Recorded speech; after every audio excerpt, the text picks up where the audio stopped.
ñaan googu la ne ci xóotul xulub ne Omar ibn Abdul Aziz daa nettali jële ci Muhammad ibnu Ubaydillah mu ne Abu Darda daa am ku ñëw ci moom rek fekk daa génn mu ne ko sa kër ga day lakk na. Abu Darda ne ko maa kaana Allahu azza wa jalla yafal loolu de yàlla du ko def, yàlla defu ko. Fasaase am ku ñëw ne ko Abu Darda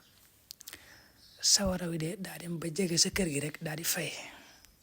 mu ne ko xam naa loolu, xamoon naa ko noonu lay demee.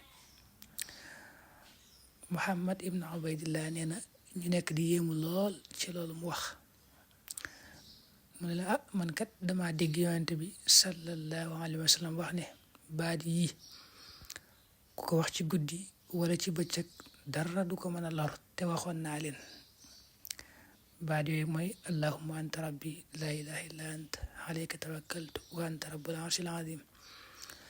la hawla wala quwwata illa billahi al-ali al-azim ma sha allahu azza wa jalla rabbi kaan wa ma lam yasha lam yakun a'lamu anna allaha ala kulli shay'in qadir wa anna allaha qad ahata bi kulli shay'in ilma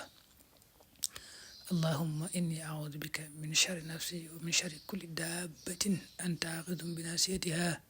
inna rabbi ala siratin mustaqim. nga xam ne li mu bëgg a wax foofu rek ci nettali bi mooy la yonent bi sallallahu alayhi wa sallam wax ne baat yi ku ko wax ci guddi wala ci bëccëg dara du ko mën a lor